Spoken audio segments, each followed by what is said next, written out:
empty the chamber on them. And how do you do that? First 6 seconds, point 8 to 20 feet, everything you got. Everything you got. Turn that shit up. Let's go. Welcome to Scoop World Order. It is the Tuesday night staff meeting. We have the full-timers here tonight. We have Nevada Buck. We have Bill the Bank Greene. We're going to have a hell of a conversation. There's been a lot of stuff going on the last 2 days. Transfer portal is insane. National Signing Day is coming. We have an open spot on our coaching staff. A lot of stuff to discuss. We're going to bring it all home tonight. And as always, bring us those questions in that chat. Fill it up. Pound that like button if you guys are here. We had a huge one last night. Appreciate you guys. But as always, we're thankful and grateful for you guys. Got a lot of entertainment options. You guys are tuning into the Scoop like crazy. Our podcasts are going nuts. Thank you so much. It is a crazy month. Transfer portal is the greatest thing ever for message boards because there is no downtime ever now because there's always guys transferring. So as coaches leaving, it is wild and crazy. And with that being said, I'm going to bring in a couple of wild and crazy folks in Bill the Bank Greene and Nevada Buck. Gentlemen, how are you guys doing tonight? Good, man. Good. I'm going to start with awesome. Start with you, Nevada. First thoughts on the Jackson Smith and Jigba saga. A lot of twists and turns yesterday. Ends up opting out initially. You know, a hamstring usually doesn't take 3 months to get right.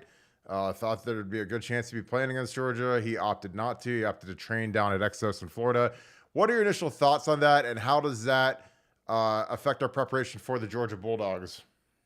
Well, you know, we talked about it a little bit last night. You know, if you look at it from a practical standpoint of what it meant to this year's offense, you know, he only caught 2 passes this year, so it doesn't really mean much. What it means to what they could have had, I mean, it would have been fantastic. He would have been a great viable option, you know, if healthy and, you know, ready to go out there. There were some reports out today that it wasn't a business decision that tripped him up. It was academics or compliance or something like that. And without getting into too many specifics, I'm just going to say I'm going to throw a flag on that one and say no. You know, my point was, when was the last time that Ohio State lost a player due to academics? I can't remember it. I mean, I do this for a living, and I've kind of gone through my memory banks. I'm trying to think about it, and I can't think of one. I mean, heck, we barely even. Deron Carter would be the last one I could remember. How long ago was that? That was like that was a while. I mean, 10, 12 years ago. But Deron man. was academically ineligible for the Rose Bowl, and that's, you know, it's the same thing. You know, nobody's ever academically ineligible across the country anymore, and nobody gets busted for steroids because the schools are glad they're doing them. And you know, it's just, those are two things that you just never get nailed for.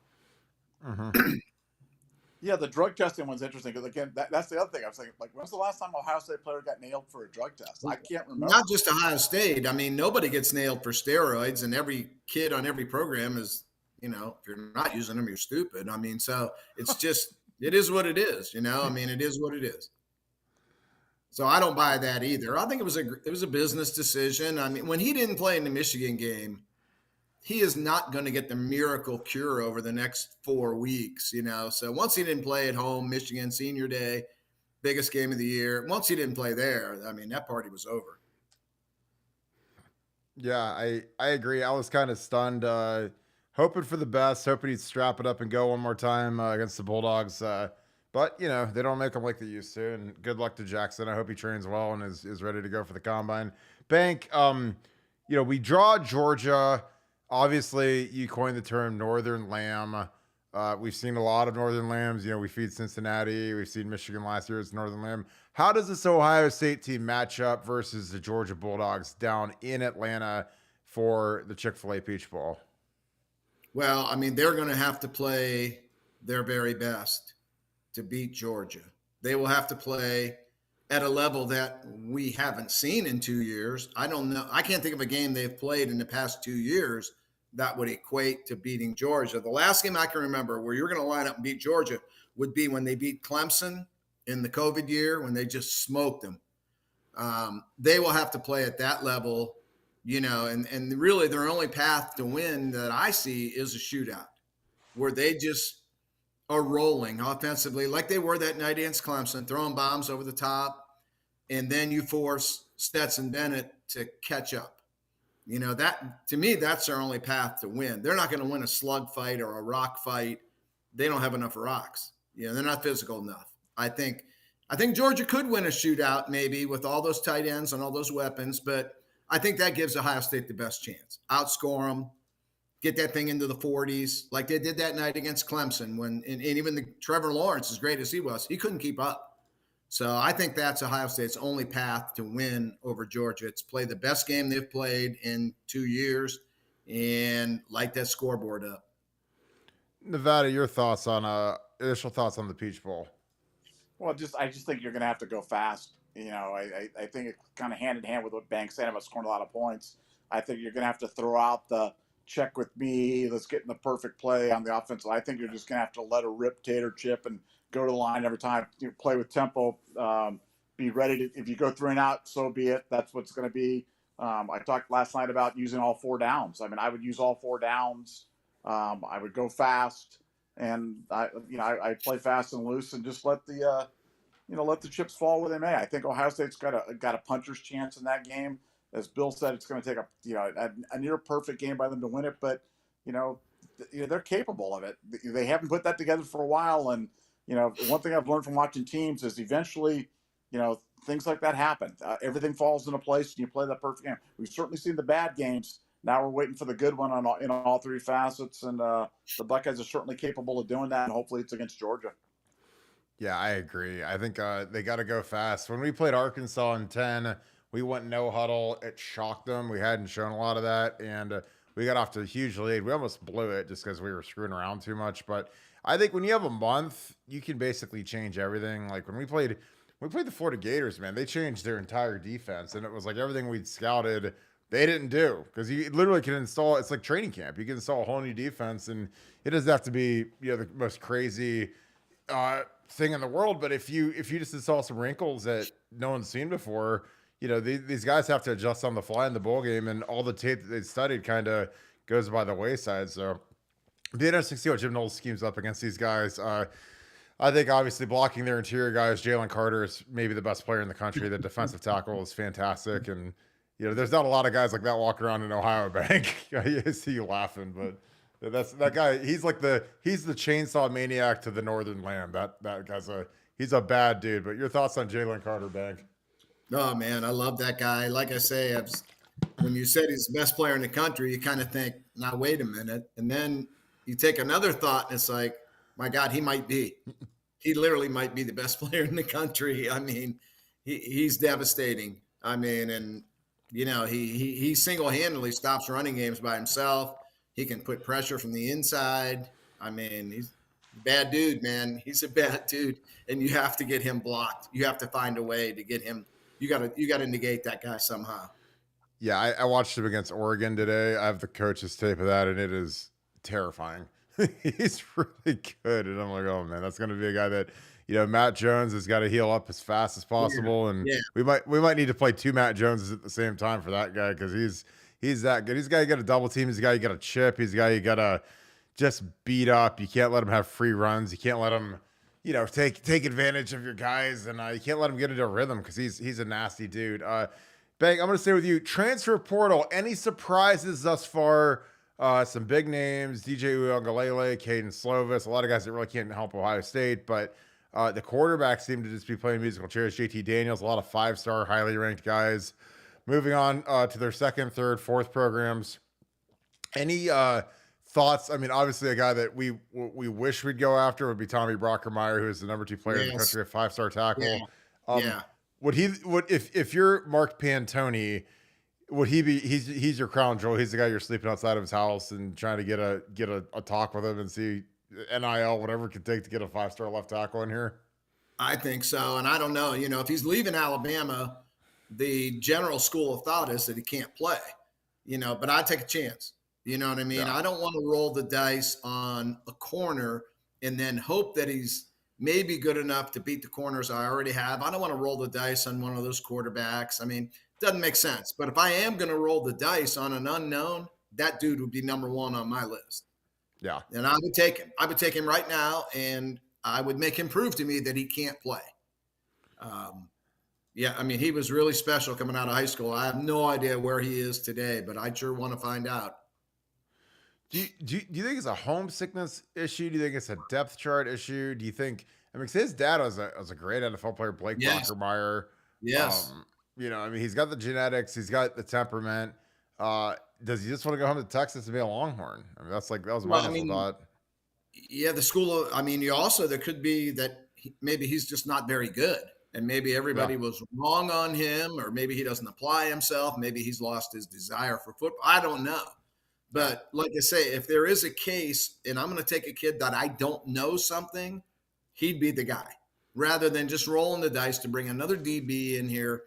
You know, if you don't know, the kid's great. You know what I mean? If you see Jahmyr Gibbs in the transfer portal, you feel pretty good about taking him.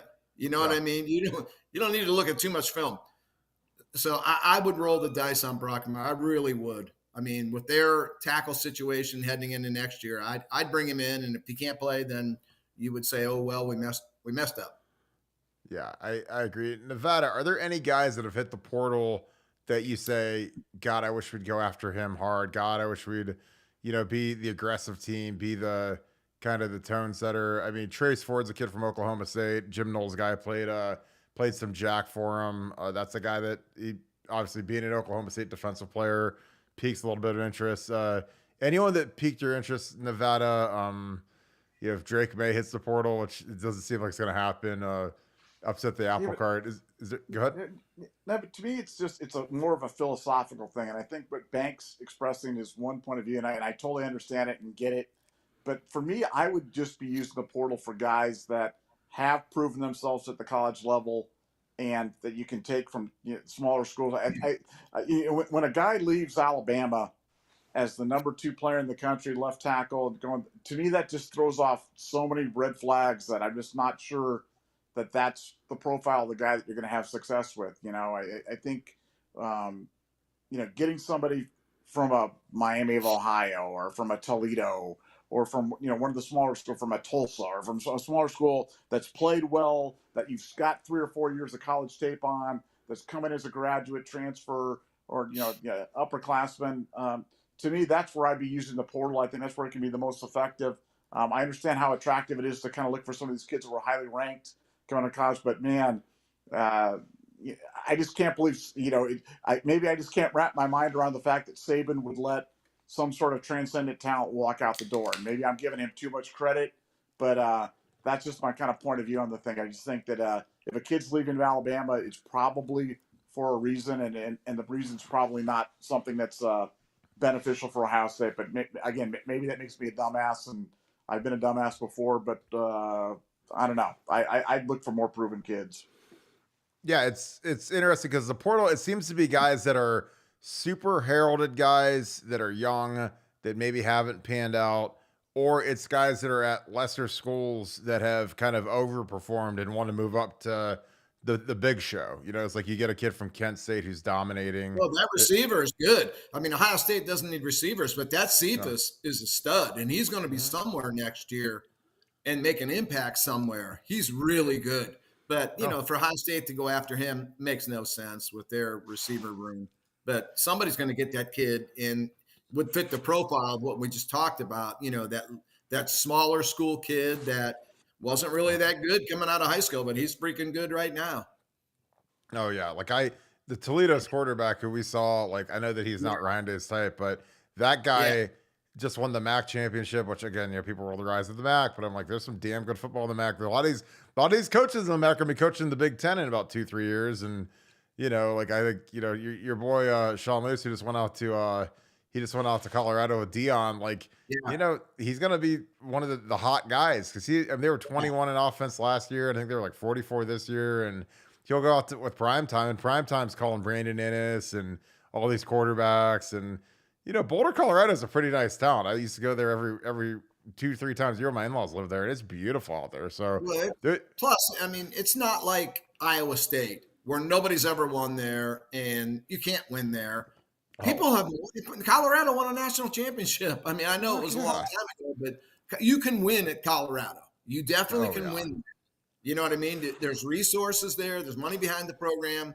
They've just had, and actually, They did have it going a couple of years ago too. Not national championship style, but they were a bowl team. You know, Yeah. they weren't awful like they are now. So you can win at that place. I talked to Sean Lewis today. I thought he made a great move. As much as it kills me to see not a good coach leave Kent State, for him, it's really a good move. Plus, he's going to go from $400,000 a year at Kent State. He's probably going to make $1 million as a coordinator at Colorado. So I thought it was a good move for him. Really did. Yeah, and you're going to be in a room with, with Mike Zimmer. It looks like Mike Zimmer is going to be the DC who coached the Vikings for 10 years. I mean, Dion, like everybody laughs at Dion, but I'm like, dude, you look at the guys. Laughing. I'm not laughing either. It's like, it'd be like if they made Bill Greene the head coach, then he shows up and he gets Belichick as his DC and he gets like Sean McVay's OC. I'd be like, I was like, everyone might think Bill Greene's a dumbass, but he's smart as he's the Cheshire cat grinning because he's just like, I put all these guys around me that are NFL guys, we'll be here for a year or two and then we'll go to Auburn. And then we'll go to, Florida or Florida State or Miami. Florida State someday, yeah. Yeah. I think I would hire Dion, you know what I mean? Because I think he's smart enough to know what he doesn't know. Like, I don't think Dion's going to take over the offense and be the play caller or take over the defense. No, he's going to assemble guys that can do that. He'll be the talent collector. And he's going to, it's a beautiful place. If you can just get kids to visit there, it is a beautiful place. So, I think he can, and like I said, it wasn't that long ago. They were a 7-8 win team in the last 7-8 years. So he'll get them right again, if he doesn't leave before he gets them right. Yeah, I think it's the prettiest. I mean, it's one of the prettiest campuses, like the most scenic. Like I said, I used to go to a Boulder, a Colorado Buffalo home game every year. It was because my in-laws had season tickets because it's just kind of like bullshit. It's not like Ohio State where people kill, they give their firstborn to get Ohio State tickets. Like Colorado, you can just walk up to the gate and buy season tickets. It's like buying Cleveland Indians season tickets. Like it's not hard like it was in '94. Nevada, I'd love your take. How do you think Dion's career arc is going to go? Are you as high on him as Bank and I? Are you a little lower? What's your thought? Because from a recruiting dynamic standpoint, I mean, seems like he's pretty good. I mean, there aren't going to be many guys that can relate to these kids like Dion can, but, do you think he's a flash in the pan? Do you think that the Jackson State thing was just because he had overwhelming talent? What's your thought on Dion as he's moving up the ladder? Yeah, I'm not as high on Dion as a lot of people are. Do I think he'll have success? Yeah, I think by definition, just because the bar's pretty low, and as you guys said, you can be successful in Colorado, just adding a little bit, adding some pieces. I do ultimately think he ends up at Florida State, but with a guy like Dion, to be being a great college football coach is not easy. And if just being a great player, made for great college, I'm trying to think about how many great players have ended up as great college football coaches, and it's not a long list. I'm straining my mind to even think of one, and I can't come up with it. So if Deion Sanders did it, it would be he'd be the first one that I can remember, and or certainly one of the few. So I'm probably not as optimistic about him, but he's sure going to be fun. He's going to be fun. It's good for the game of college football. It's good for Colorado. They'll have a lot of fun there, and I do ultimately think he'll be the head coach at Florida State. And boy, that will be a spectacle to see him back at Florida State, because college football was never more fun than when prime time was playing at Florida State, and nobody had it going better than Bobby Bowden did it. I remember the stat, but it was something like 15 straight years in the top 5 or some ridiculous stat like that. I mean, they were so good, and I think college football is better when they're good, and Prime would be a lot of fun in that position. It would be a lot of fun to see what he could do. Yeah, well, speaking of prime time, I'm going to throw this back to you, Bank. Your boy, Uncle Luke, was seen on Twitter today with one Tom Herman, the new head coach at Florida Atlantic. And speaking of prime time, he's with Ed Warner, who is Neon Deion Sanders Part 2, 2.0. Ed Warner, Neon Edward Warner. They're back at FAU. Thoughts on Tom Herman getting back in the game? Because I worked with Tom. A lot of people were kind of all over the map with Tom. I think he's an offensive genius. I think that the Texas machine ate him up and spit him out. But he got Bijan in there. He got some good players in there. But Texas is a different animal for those guys, and there's a reason why they go through coaches about every 4 years. Your thoughts on Tom Herman getting back in the game? Yeah, like you say, I mean, I think a lot of his off-field stuff contributed to his downfall too. And Yeah. I think he was immature in a lot of ways. And that Texas job, man, you don't want to be immature there. That's a hard place to, he didn't have that much head coaching experience before he got that job. I think Sark's finding that out now. It's a tough job. So, but to speak on FAU, you can win at FAU. Okay, beautiful stadium. Out of this, when I say you can win, they're like Colorado. You can win at Colorado. You're going to beat Alabama? No, but you should be able to beat Oregon State, beat Arizona. You know what I mean? That every job has a ceiling. So Colorado, I think Deion can hit that 7-8 win ceiling. FAU, I mean, for who they are, you can definitely win there. The campus is out of this world. They have money behind them. The stadium is crazy good, how good it is. So, yeah, I think it's good for Tom Herman. He had to fall back, and you get to the top, you get knocked back, and you work your way back if you can. But I think that's a place where he can win, in a couple of years, start winning 8, 9, 10 games, get people's attention, just follow that Lane Kiffin train, that's got to be your guy right now. You want to be Lane Kiffin going forward. Not Tom Herman can coach. I mean, Kirk, you know that. I mean, he knows football and he can coach. I mean, so maybe he's older, wiser, a little more mature, a little more stable, and maybe he gets it done and finds a way back to the big time again. Nevada, your thoughts on Tom Herman? I know you're super high on him when they brought him in 12. You're right on that. Won a national title. Your thoughts on Tom getting back in the game? I think it's great. I mean, I think Tom Herman's an exceptional offensive mind, and I think that he'll do a great job there. As Banks said, that stadium's beautiful. The talent pool he's going to have to draw from is vast, and I think he'll win big there at FAU. And again, it's one of those situations where there's a horse for every course, and that's a good spot for him. And Tom Herman's not even close to being done yet. I mean, you look at the rehabilitation job on Lane Kiffin, and now he's one of the most coveted guys in college football. Tom Herman will be back there as well because those guys are peas in a pod. They both win. They both understand offensive football. They're both flawed individuals off the field, but they're sure fun. And I think Tom will do a great job in being you talk about the Auburn job. I could see Tom Herman in the Auburn job. I mean, that's a guy that Auburn's not above hiring a guy like Tom Herman. I can tell you that. Yeah, the interesting thing is when you bring up Lane Kiffin, is I had a little birdie talk to me about the inner workings of Alabama and the Auburn job, and Lane Kiffin was a hot rumor. And the hot word on the street is that Lane Kiffin is eyeing Alabama because Nick Saban, even though everybody thinks he is immortal and he might coach until he's 90 years old, at some point he has to retire. And a big reason why you don't take that Auburn job is because there's a big old clause in it that says you cannot leave for Alabama, or you got to pay $100 million clause to leave for Alabama or something insane. You can't leave Auburn for Alabama because that is like, you don't talk about Southern pride being hurt, mortally wounded. Like you can't, like if you're set up to coach Ohio State, you can't leave to be the go-ahead coach at Michigan. So Bank, if you had to take a guess, and I know your boy Nick has probably got another 5-10 years left because he's not slowing down much, and he probably should have made the playoffs this year. Despite the 2 losses, they are one of the 4 best teams. But that's kind of the name of the game. Who do you think succeeds Nick Saban after he retires? I think it could happen in the next year, 2, 3. I mean, would it shock anyone if after signing day he tenders his resignation in February or March? It wouldn't shock me. I mean, at some point, don't you want to enjoy the rest of your life? Or maybe this is what he wants to do until he dies. I don't know. But I think Lane Kiffin is the top choice. Oh. I mean, he can recruit. He can obviously coach. I mean, he brought that ragamuffin team into Ohio State a couple of years ago. Man, they played Ohio State well. They were so well coached. I mean, he's just been a teenager all his life, but between the lines, I mean, Lane Kiffin is a great coach. So I would think he would be the front runner to get the Alabama job.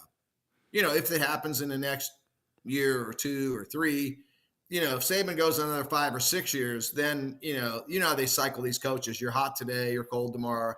Who knows then? But I think if it happens in soon, then I think Lane Kiffin would be perfect for them. Nevada, your thoughts on the Alabama job? Should it ever come open again? Nick Saban might be a cyborg. He might coach for another 25 years and just keep winning titles. But what are your thoughts on who replaces Nick Saban? Well, I think whoever replaces him, that's going to be tough because following a legend in a spot like that, I don't think you want to be that guy that does that. And that's the one thing I'll say about Kiffin. I think Kiffin's too smart to do that because anything that Lane would do in Alabama that follows St. Nick would be a bitter disappointment. And I'm not sure he wants to put himself in that spot because the guy that follows Saban's going to get fired. And then it's just a question of who picks up the pieces after that. So maybe Lane doesn't take it next. Maybe he puts somebody else in there, and then he's the head coach after that. But following, like I said, we talk about expectations here in Ohio State and how high expectations are in Ohio State.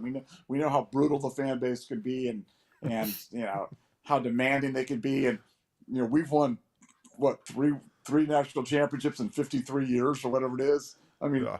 Saban wins one every other year, and they missed the playoffs one year, and it's the end of days. So I cannot even imagine the pressure to follow him. I don't envy anybody that responsibility.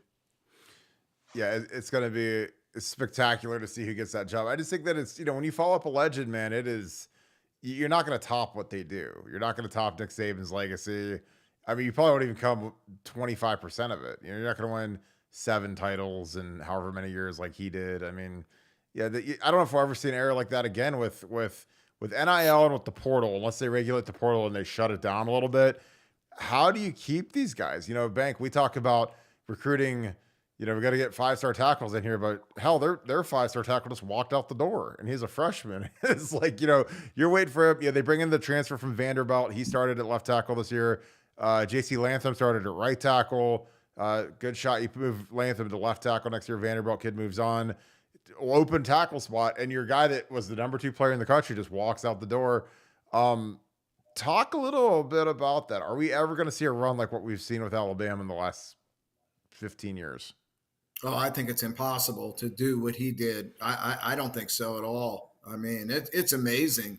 And then you think, he lost the national championship on the last play of the game on the illegal pick to Hunter Renfrow. Yep. I mean, there's another one there that he would have. I mean, you talk about these national championships like they're nothing. I mean, they're so hard to win, and he's throwing a couple away too. So no, you're never going to see this around again. It's totally impossible to do. He is college football. He's the greatest ever, and it is what it is, man. And I think a lot of people are going to be glad to see him go, unless you're an Alabama fan. But it'll open everything up for everybody. It opens the field up for everybody else. Oh yeah, I mean, it's crazy. It just levels the playing field. I mean, so on one hand, I'd like to see the guy coach till he's 80 and just keep rolling him up. He's so great. I love greatness. But on the other hand, I mean, it would sure open the field up for everybody else. Yeah, it'll be a sad day when he retires, just because you admire a guy that's still old school. There's not many guys left that are old school that hold guys accountable, that are tough like that.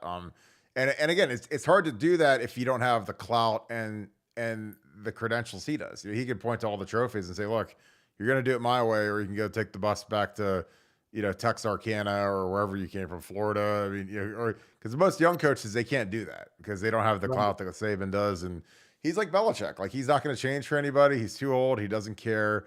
And it's going to be interesting. So you've got a projection, Bank, on the coaching staff opening. Kevin Wilson, our offensive coordinator, has moved on to the Tulsa Golden Hurricane. He was introduced today. Did a great job at his press conference. Going to miss Coach Wills, one of my favorite guys I've ever talked to. Great offensive mind. I think he's a guy that was underutilized because he should have been the primary play caller, but Ryan Day is our primary play caller. Your thoughts on who takes that spot as the tight ends coach? Yeah, first off, completely agree with Kevin Wilson. What a great guy. Got railroaded at Indiana, and they've paid the price for that. And he's just a great guy. I'd send my grandson to play for him in a minute. I mean, So yeah, props to him. Hope he does great. you got to root for that guy. If you know him, you like him. Put it that way. Ohio State, I think, Hartline slides up into the next chair as the OC, and I think I was told they're going to give the tight end job to Keenan Bailey and just keep the system rolling. They like to promote from within. I know they like Keenan Bailey a ton, and he and Hartline have such a great relationship there that, not only will he coach tight ends, he can slide over, help out with the wide outs, so I think it makes all the sense in the world. Seamless transition. He knows the Ohio State way, knows Brian, knows what Ryan Day wants. So I think Keenan Bailey to tight end, getting him on the field full time, I think it makes all the sense in the world. And I think that's what's going to happen. Yeah. Nevada, your thoughts on promoting from within versus going outside, doing interviews, doing the whole shebang. In 2011, when Urban was coming in, I remember seeing Paul Petrino, Harry Heastand, or not Paul Petrino, excuse me, his brother. Yeah, no, it's Paul Petrino. Bobby's brother came in. Chad Morris, Harry Heastand. There were interviews. I mean, there were Jay Paterno. I saw 100 resumes come across our fax machine, and I was looking at all of them. I was like, oh wow, that guy Trooper Taylor. Banks Boy Troop. We had some guys that are coming in there looking for jobs. And your thoughts on doing a full interview process and vetting guys versus just promoting someone from within who's a known quantity? Well, I asked myself, what would Nick Saban do in this situation? and Nick Saban probably wouldn't promote the guy that was the former intern from inside. He'd probably go out and get a ex-NFL head coach to slide into that job or something like that. So, I think it's certainly an approach. I'm not discounting Keenan Bailey's ability to be a great head coach, but, I think I look at when Meyer went out and he got his offensive coordinators and when he had his success, when he got Herman, not a lot of people had heard of Tom Herman, but he was out there. When he went out and got Ryan Day, not a lot of people had heard Ryan Day, but again, he wasn't sitting in some cubicle at the Woody Hayes. And he went out and got somebody that could challenge him, could challenge people within the organization and give kind of an outside perspective on things. And, for me, I think especially with an organization, let's be honest, for Ohio State right now, we're kind of at a crossroads. There's some questions about, are we tough enough? Do we have enough? Do we have enough to take it to the next level? Has Michigan caught up with us? Where are we going? So it would seem that a hire from within is certainly not an acknowledgement of, hey, we've got an issue. We need to get better. We need to take a exponential step up. It's more of a, hey, stay the course. And this is what we're doing. We're going to keep it within the family. So gun to my head, do I love it? No. Do I think it's the worst idea in the world? No. I've heard a lot of recruits talk well about Keenan Bailey, and I've heard good things about him. So he might be the next big thing. Brian Hartline was just a GA or a QC. No, a QC. Yeah. So there was nothing that was guaranteed about Brian Hartline being a legendary recruiter, and he had to start somewhere. So why can't Keenan Bailey do something similar? I guess we're going to find out. Yeah, I think Keenan, he's a guy he's absolutely paid his dues. He's been in the nest for, it seems like 10 years. He was an intern, GA, QC, assistant to the head coach. He's finally going to get on the field role. He's a guy that, he's helped out on the field, coaching young guys. I've just heard absolutely rave reviews about him. His technically, he's a fantastic coach. He's a guy that really knows his stuff, which is huge. Because the thing about players is players can always tell if you're a phony and you don't know it. That's one of the challenges about being a coach is you better have answers. That was something that Urban taught me when I was a young guy and I was in coaching. He's like, they can smell if you're a fraud really quick. And once they smell you're a fraud, you can't ever really get it back. So you really got to be on your shit at all times. And Keenan's one of those guys. He's a detail guy. I'm excited to see him go on the road because now that he's going to be a full-time coach, he can go hit the road. He can go recruit. He's a South Florida kid. It's weird because he's a white ginger kid, but he's from South Florida, and so Ennis and those guys, they all love him for that. And I'm excited. It'll be interesting to see what he does with it. I sometimes I like to get some some new blood in there, but it didn't work with Mike Yurcich. It didn't work with Tim Beck. So it's kind of, it was a home run with Kevin Wilson. Obviously he went out and got Jim Knowles. I think Ryan, when it comes to his offense, he'd rather promote from within. You don't really see that as much on defense where, he basically gave half the staff the bullet. He gave bullet to everybody except for Larry last year on defense. So that was a kind of a different thing because, sometimes like it's kind of 6 of one, half dozen the other if you decide to throw someone in here. And, Urban Meyer told a great story one time about Scott Loeffler came down from Michigan for Tebow's senior year to be the quarterback's coach. And Urban had a very systematic way. I could still teach you how Urban would coach the quarterbacks and what he believed in, move the movement key and all that. And Scott Loeffler, like low key, didn't believe in that. So, Tim Tebow's walking off the practice field and he's like, Coach, I know that we've done move the movement key for the last 3 years and I won the Heisman, but, with Coach Loeffler, we're doing this new different type of read thing. And Urban threw an absolute shit fit. And they had like a 10-hour staff meeting after practice, like till 4 a.m.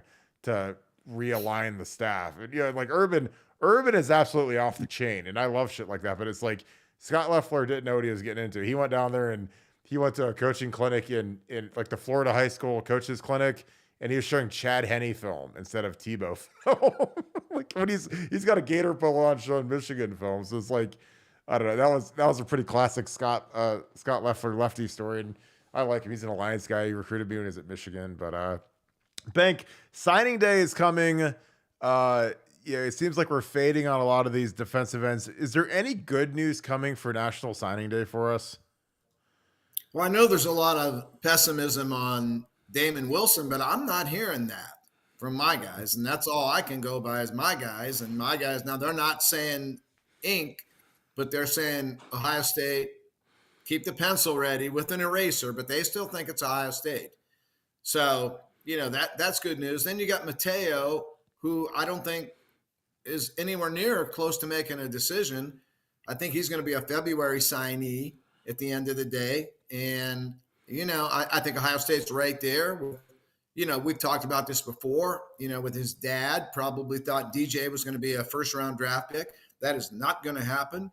So I think this time, he's going to want to put Mateo in the greatest situation possible. To me, that's probably Larry Johnson. Although I think there's a huge draw in LA there. And I think, there's a great relationship with Dan Lanning up in Oregon too. So, but Ohio State can win that one. They can absolutely win that one.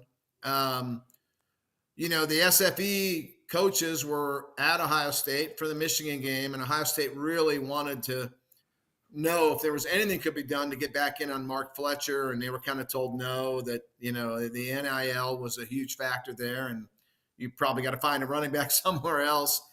I think they're going to get the quarterback, from out west.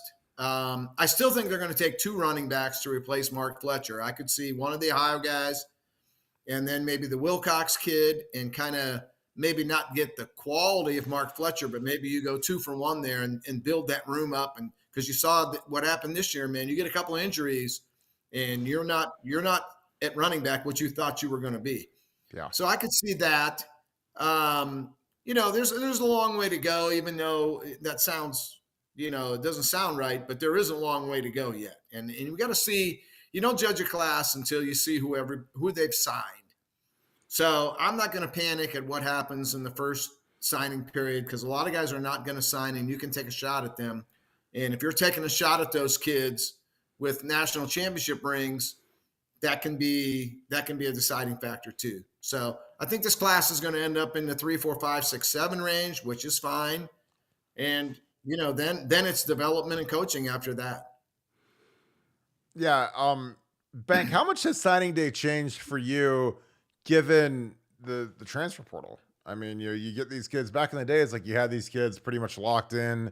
Kids really didn't think of transferring because, in my day, if I went somewhere and signed that letter, if I wanted to transfer somewhere, I had to sit out for a year and go play scout team, which nobody wants to do that. So basically that locked you in. How much has it changed everything? Well, we're soon going to be through the 1 free transfer. I can see them changing that back. the extra year, the COVID year, those guys are going to run out here soon where you're not going to get that extra year. So, it could get back to a little bit of normalcy again someday. But right now, I mean, it's a new game.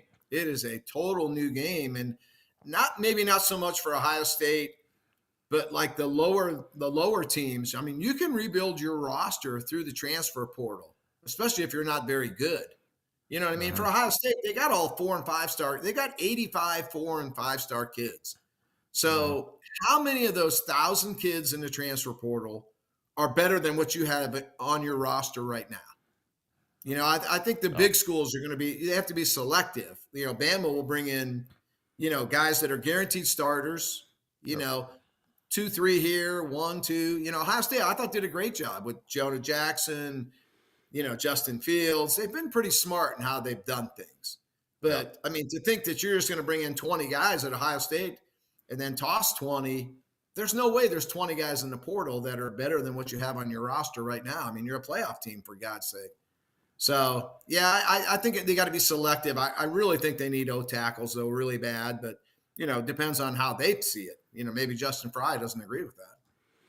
Yeah, I agree. I think the only time you can do that big overhauls if you're like Lincoln Riley and you just got to cleanse the roster and go out and just throw stuff against the wall, and you don't have any allegiance to the kids that are already there. I mean, you're new coach. You're showing up, man. You go through winter workouts. You kind of see what you got on the hoof, and then tell about half those guys to leave. Like with Urban, he was obsessed with getting rid of the dead wood. We had a lot of dead wood on the roster, and he wanted that dry rot. You want to get rid of that fast and get some guys in there that were fast and in shape and could play and hit. Nevada, your thoughts on how the portal has changed signing day? Because signing day, like back in the olden days, like when I signed and stuff, it was damn near like Christmas. It was like a national holiday. People, they'd take off work. They're on the boards. I remember fucking Sean Crable going to Michigan my year. And, there's just been so many great moments, Fred Davis, like there's been so many great moments in signing day. Cause even when you're a player, even when I was a player, I was a recruiting fan too. Cause I just want to see who we were getting. Like, are we getting anyone good? Are we getting guys that suck? Like, who do I get to run with? I liked recruiting because it was like, it's kind of like, when these guys in the NBA all want to team up together. Like I wanted to team up with really good players. I was excited when we got Ted Ginn and he committed. I was excited when we got Beanie Wells and he committed because that makes my life a lot easier when you have a really good ass running back instead of having some turd that falls down and can't break a tackle. Nevada, how has signing day changed for you since the advent of the portal? Well, I mean, you first have to remember there's 2 signing days now. So it's, you've already diluted it 50%. And, obviously, it's nothing like. I mean, I harken back to the days when January 1st used to be the best bowl day of the year. Just sit down and just watch all the bowl games from morning till late at night, and I just thought that was so much fun. Well, signing day was kind of like that, but as a recruit, Nick, like I was, it was.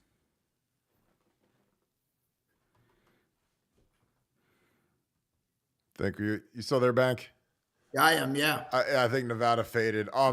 We'll take a couple questions here. There's a rumor on Dallin Hayden going to Tennessee. I think that's total BS. You agree on that, Bank? No, that's BS right now. I mean, could it happen in 3 weeks? Who knows? I don't think so. I mean, he's in line there to be the next great back at Ohio State. I'm sure he's ticked about how he carried the team against Maryland and then doesn't get to play against Michigan. I'd be ticked too, but enough to leave, I don't think so. Yeah, I agree. Rashad, this is a great question. So Fentrell Cypress is the kid that is being projected potentially to Ohio State, cornerback, Virginia. Bank, your thoughts on him? Is he a guy that we should be excited about? Is he a guy that can make a difference? Is he just a guy that's a warm body? Where are you at with him? I know you said you looked at his some of his film, some of his stuff. Yeah. What'd you think of him? I thought he was okay. I mean, is he better than J.K. Johnson and Denzel Burke and Hancock and the guys you got coming in? They must think he is.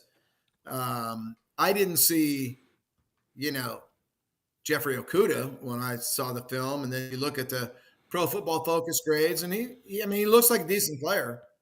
I mean, but I don't know. I didn't see an All-American, but maybe he's better than what they got, and that's the goal. The goal is to get better than what you have. This is another big name.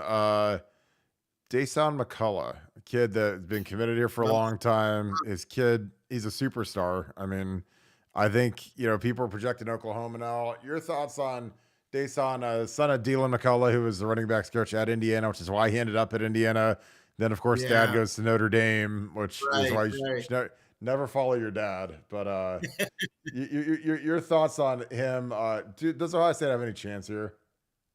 I haven't heard anything about Ohio State being in the game or high on his list. I don't know if there's some animosity with him decommitting. I mean, there wouldn't be for me. I mean, I send a limo for that guy. That guy's good, and he was on a really, really bad defense. He's still young. I would take him in a minute. I mean, I love the guy when I saw him this year. I mean, he's really gotten a lot better, since he came out of high school. And I mean, I think he's still got some ceiling there too. He looked kind of raw playing for Indiana. I would take that guy in a minute. I would send a limo for him tonight. I would do whatever we had to do to get that kid in the fold, but I haven't heard anything positive that, he and Ohio State are, about to make a deal here. I have not heard that. Doesn't mean it won't be happening, but I have not heard anything positive about McCullough and Ohio State. What's his comp to you? Is it Micah Parsons? Is it something like that? Because he's an edge rusher too. Yeah, I mean, Micah Parsons, that might be a little rich, but man, you don't see many Micah Parsons. Every time I see Micah Parsons on TV, I remember Micah Parsons coming to Friday Night Lights and running a pass pattern on I can't remember the DB. It might have been Denzel Ward. I can't remember. It was a big time DB. He ran a go route on the guy, beat him like a drum, and then reached over his shoulder and made like a one-handed catch. And I saw the number of, we had a roster, and I saw the number, and I thought, boy, that doesn't make sense. So I looked it up to see who's this wide receiver. I thought it might have been a young kid. It was Micah Parsons. He was like the best receiver there. And, I mean, no, they don't make him like that anymore. That guy, they broke that mold. McCullough is just a tall, long edge guy that whether, he can be a 4-3 stand-up DN in the Knoll system. He could be a 3-4 linebacker. I mean, he's an NFL guy someday. I mean, he's real. And, he was playing alongside a really bad defense. So you put that guy on a defense where he's not the main focal point, and he's dangerous. So he's making a great move getting up out of there, and he'll be somewhere good next year. I promise you that. And I don't know if going to Oklahoma is, an improvement over the Indiana defense. That's what I was thinking. Unless he's mad at his dad, I would go to Notre Dame, or come to Ohio State. And, but I think, I think Ohio State I think they would have to kill to get that kid. I'd love to have him on my team. I don't understand why you would take Oklahoma when they were terrible on defense this year. Right. They were one of the worst defenses. I mean, I get Brett Venables and his former cachet, but I just don't understand what, like Oklahoma is. I mean, they're going to be at death's door. And what's funny is like when Wilson went to Tulsa, if he kills it there by some miracle of God, I mean, he's already got relationships in Oklahoma. That was the big reason why he got the job, is because he recruited Oklahoma for 9 years. He was the play caller there. I mean, they had a lot of success, and he never won the big ring, but they got there a lot. And, they ran into Florida. They ran into some good teams, but he's a guy down there. Nevada, you're back. Your thoughts on, I always get it mixed up because I always want to call him Dylan McCullough, but Dason McCullough, Indiana linebacker in the portal. No, I'm not going to answer anymore. I'm going to answer only questions from the studio audience. I'm done answering your questions, Kirk. Well, no, that actually was from the studio audience. If you're logged on instead of taking a break, good God. Yeah. If that's from the studio audience, I'll say yes. Want him. Would like to get him, but we're not going to get him. So let's talk about somebody else that we have a chance to get, because I think he's going to Notre Dame. Is there anybody, Bank, that you could foresee entering the portal that hasn't yet, Bank? No, and I tried to scan that list. I mean, the list just goes on and on and on and on and on. And I just don't see Ohio State with a lot of holes.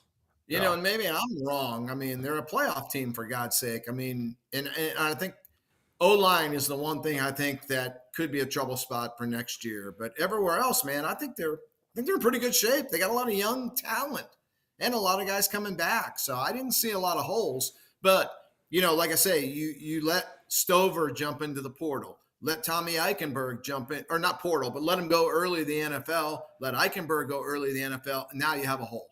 So I think it can be easier looked at by Ohio State once you get through the playoffs. And then you're going to know what your roster is going to look like next year. But now, other than JSN, I mean, you're not going to get any, you're not going to get any starters opting out. So you're not going to know what they're going to do regarding NFL. Yeah, I totally agree. Nevada, do you think Larry Johnson will retire after next year? Well, after next year, Yep. that's a great question. I think, maybe, but I mean, he's kind of outlasted, the most optimistic expectations about him being out here. And I think, he wants to coach until he's no longer able. And, as long as he keeps bringing in some of those young kids, I know he promised JT and Jack Story he'd be here until they graduated. Will he make a similar promise with somebody like a Wilson or a Mateo? Who knows? But I think he's going to be here for a while. But I want to go back to an earlier, not a related topic, but we were talking about this whole theory of, the portal and how actively you mine the portal. And it's going to be interesting because I just have in the back of my mind that this just feels like kind of a sea change to college football. And it was kind of like when Saban started using the medical red shirts or over-signing or doing some of these other things that he did. And, people say, oh, that's going to destroy continuity. It's going to destroy relationships with college coaches. You're not going to get recruits because they're going to be mad. And, boy, he parlayed that into some wild success. And I just kind of feel like the portal, while you might not be getting 10, 12, 15 guys, I think it's going to be more than one or two. I think it's going to be, if you need a linebacker, you go get a linebacker. If you need a defensive lineman, you go get a defensive lineman. And, maybe the good teams are more aggressive in that area. And maybe it is more like NFL free agency. And I just have a sneaking suspicion that the teams that can get ahead of that are going to be the ones that are going to prosper, because I think looking at it as just like the old days of just one every 2 years or something like that. Boy, I just feel like we're going to get left behind. But maybe I'm wrong on that. But I think somebody's going to get really aggressive on the portal and get really good and really fast. Bank, your thoughts on that? You agree, disagree? Well, I don't think the answers are in the portal right now. I think the backroom stuff is what works best. You know what I mean? Like any kid jumping in the portal now is desperate. But like I say, there's going to be a quarterback that is going to play in a bowl game here soon that I know is going to leave his school. His school may not know it, so I can't give the name. I don't want to burn anyone or anything, but Wisconsin is in that mix. Florida's in that mix with Anthony Richardson leaving. And I say that just to say that these are the kids that can impact you. You know what I mean? It's when you find out that linebacker that started this year, you name the school, you find out that he wants to leave. He doesn't put his name in the portal. He's not desperate. He lets it be known, I'm willing to go. You interested? So I think the behind the scenes ones are far more interesting than just the kid that throws himself in the portal and is totally desperate. That wouldn't be where Ohio State would go. I think Ohio State will go. It'll be a name that, we don't know of. It would be a behind the scenes guy, not a guy that just threw his name in the portal and is looking to get, Twitter messages tonight. So we'll see. But I would want to get better than what I have. The same thing as I would want from my coaching staff. Okay. I want it, and if Keenan is the best wide receiver coach in America or tight end coach in America, then I want him. If Corey Dennis is the best quarterback coach in America, I want him. Hartline, I think, is the best wide receiver coach in America. I want him. Larry Johnson, I want him. If you're telling me that, Walton is the best DB, then I want him. So that's the way I feel. I feel the same way about players. Okay. You want to win a national championship, you better have the best you can get at every single position on the field. So yeah, I'm all for that. Like I say, when we talked about Keenan Bailey being promoted, I didn't say that I thought it was a great idea. I just said I think that's what Ryan Day is going to do. But for me, I want the very best I can get at every single position in my organization, on the field, off the field, coaching staff, recruiting staff, whatever. I want the best. So, yeah, I would be very active in the portal if I could get better than what I currently have. I totally agree. I mean, I think that like the one nice thing about the portal now is that the guys that kind of check out and guys that get beaten out by younger guys, they're probably going to get processed and pushed into the portal, which I love because when I played, there were too many guys that like if they were third year sophomores, redshirt sophomores, and they got beat out by a younger guy, redshirt juniors got beat up by a young guy, they just kind of coasted. They did as little as possible. They still got their check. They still got their sweatsuit. They still got to run out there and stand there and do all the bullshit, but they just didn't care anymore. And it's like now with the portal, those guys get harvested and sent out to the pasture, which again, I love that because I think guys need to earn their stripes. I think guys need to, develop. And again, everyone's got a ceiling. Like not everybody's going to be Orlando Pace. Not everybody's going to be whatever, but it's just, it's tangible when guys stop working. You can see it when guys stop caring. You can see it. And that was one thing that was great about Urban. One of the few things that I liked him more than Trusky. Trust is my guy, but like Urban didn't put up with that. And those guys were gone. And I actually loved it because he put a lot of pressure on those guys. He made their lives a living hell until they got out of there. Stick with you, Bank. Trey Easley question. Can the Buckeyes win the line of scrimmage versus the Georgia Bulldogs? That's a hell of a question. Bank, start with you. No, I don't think so. Maybe stalemate him a little bit. Maybe, when I think of winning at the line of scrimmage, I mean, I don't think that's the Ohio State advantage in this game. I think the advantage has to be with Marvin Harrison and Stover and Igbuka and hopefully Henderson on the outside. I mean, I think that's the Ohio State. You just hope to get a stalemate at the line of scrimmage. You're not going to dominate Georgia up front on either side of the line. You're hoping to get a stalemate there, and then you hope your athletes, take charge. I mean, LSU threw for a ton of yards on Georgia the other day. Oh. So maybe they're vulnerable back then. I sure want to find out. I mean, I just don't think, when I think of winning at the line of scrimmage, I think of it as just a rock fight, slugfest thing, and that ain't going to happen. Yeah. But winning enough that you keep CJ upright, yeah, I hope so. And then get the lead and get Georgia out of their game where you're making Stetson Bennett throw it 40 times, 45 times, trying to catch up. Then the line of scrimmage is not as important as it is when they're just mashing you down the field and they get out to a big lead where they just choke the life out of you. So I don't think Ohio State advantage would be on either line of the scrimmage. I think their advantage will be Marvin Harrison, Igbuka, Stover, Henderson, those guys, skill. I think you have to outskill them, and I think Ohio State has NFL skill. Nevada, same question. Can Ohio State win the line of scrimmage versus Georgia Bulldogs? Well, I think you're just going to have to out-scheme them. You're going to have to have plays that influence plays where you're not having to block those guys, or you use their natural aggressiveness against them. And we've talked about it earlier in today, but I think tempo is a great equalizer on that, especially those big guys. Let's see if those big guys can, play hard, play after play after play, going fast like that. If you can get them kind of, running around, huffing and puffing, and kind of do something, you're going to have to do some creative things. But it's like, you're not going to just do it by just assaulting. It's like the Zulus attacking Rourke's Drift in Zulu. You're not going to go up against an entrenched position and have good luck doing that. You're going to have to out-scheme them, outsmart them, do some things a little bit clever because they are formidable defensively and offensively. We got handled a little by Michigan, so we're going to have to do some things differently against Georgia. Let's face it, we're going to have to take some chances on both sides of the ball. And you have a little bit of good luck. We didn't have a lot of good luck against Michigan. I know luck didn't win the game, but sometimes good luck can help you stay in a game, keep a game close, and kind of get into the second half into the fourth quarter, and maybe you steal one.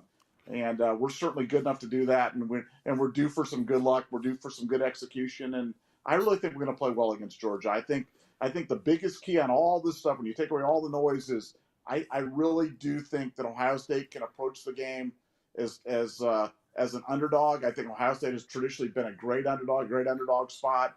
And I like Ohio State as an underdog, and I like Ryan Day as an underdog in this game. And I think that'll really work to our advantage. All right. Well, we are going to wrap this up. Bank, final thoughts. You got your big chat on Thursday. We're about, 3.5 weeks out from the Sugar Bowl. Got signing day coming up. Any final thoughts on the Buckeyes? Any surprises coming up? Bowl season is about to be here. I know you love watching these random crazy ass bowl games. But just your general thoughts, and then you can save the rest of it for BuckeyeScoop.com. Yeah, the thoughts I would have tonight would be Matt Jones, Trey Henderson, Mayan Williams. Where are those guys at health-wise? I don't know right now. I don't know if you know or Nevada knows, but that would be the most pressing thing I would have right now. Are those guys playing? Are they 100%? Are they 70%? Where are things at right now health-wise with this team? The nice thing is you got the Jackson Smith and Jigba news early. You didn't get it like Charles Bentley gave it to you before the South Carolina game with 5 minutes before kickoff. So you've got time to adjust that. Now, you haven't had him all year anyway. So, but I want to know, they need Matt Jones, man. He's so important to this team. And, of course, those two starting running backs, man, you need those guys carrying the load at 100%. So that would be my thoughts right now, is trying to track down health over the next couple of weeks and trying to figure out where those guys are at. Nevada, your final thoughts as we wrap up our Tuesday night staff meeting. 2 names to watch for as part of the game plan, and guys that I'm expecting that may surprise us offensively: Xavier Johnson and the Jaden Ballard show. So I'll leave it at that. Just throwing out a couple of names. Just there. Just have a hunch. Xavier Johnson, Jaden Ballard. We'll see what happens. See if Nevada's right on this one. I would love that, because I don't know if Jaden, of all the guys I thought would get more burn this year, Jaden, Heartline plays 3 receivers and that's it. Those guys got to ice their hamstrings after the game because they're running 65 plays a game. They used to have a pretty deep rotation last year with Garrett and Olave and Marvin, and this year it's like you play 3, maybe Xavier, and I think Jaden plays about 5. They don't even put Jaden back on punt returns, which is stunning to me because he's a big athlete, but they keep Emeka back there. I think the key to the game for me is Emeka, horizontal runs. We ran some great horizontal runs against Michigan, and then we just put them on the mothballs, and we stopped calling. But they're there because I think if you run into the teeth of the defense, I think it's like suicide. I think that you have to have 10 to 15 plays where you don't have to block the front. That's sprint outs, that's nakeds, that's bootlegs. That's there's a lot of ways to control Georgia's line and not have to block them, and that's something that really good offensive coordinators to do. And I think you just gotta beat the shit out of Jalen Carter. You got to cut him. You got to double team him. You can't single him up against anybody because he will win. He is an absolute monster. Again, I watched the Oregon game, and he made some really big 350-pound guys look like kids because he's just that explosive and powerful. He's going to be a top 5 pick, and you have to manage him like that. Don't let that guy beat you in your game plan. Well, gentlemen, I appreciate you both. This has been an amazing episode. Appreciate you, Bank. Appreciate you, Nevada. Thanks, guys. All right, man. A lot of fun. All right. Appreciate you guys. All right. We're going to wrap this thing up. We're heading to BuckeyeScoop.com. If you guys enjoyed this, hit that like button. Appreciate you guys all tuning in. We answered a ton of your questions. Really appreciate you guys. We're going to do this every Tuesday at 7. If you enjoy it, load it up on your smart TV, crack a beer, and have a high old time. Really enjoy you guys. Appreciate you guys. If you enjoyed this, like button. Comment down below. Who do you want to see us get in the transfer portal? Drake May, Tommy Brockermeyer, some big time names. And you don't have to be realistic. You can be somebody that's in there that, we have no shot at, but just do it for fun. Put that in the comments. And also, my favorite thing you guys do is shout out where you're from. I want to hear. I've heard Canton, Ohio. I've heard Youngstown. I've heard New York. I've heard Florida. Shout out where you're from. Put it in the comments down below. Appreciate you guys as always. If you enjoy this, If you are the biggest Buckeye fan that you know, we've got a place for it. It's called BuckeyeScoop.com, the #1 premium experience for Buckeye fans. We talk Buckeye football 365 days a year. We have Nevada Buck, Bill the Bank Greene. We have the best insiders. We have the best recruiting info. We would love to have you guys on there. If you guys aren't part of it, join up. I think you guys, I tell people once you've been on it, you just can't. It's an addiction, and people love being on it. It's a blast. First thing you look at when you get out of bed, last thing you look out before you go to sleep. I mean, it's fun. So appreciate you guys as always. We will see you on BuckeyeScoop.com. Thank you so much, Buckeye Nation. Thank you, Scoop family. I will talk to you guys tomorrow. Appreciate you guys as always. Have a great rest of your day. Go Bucks. Beat the Bulldogs.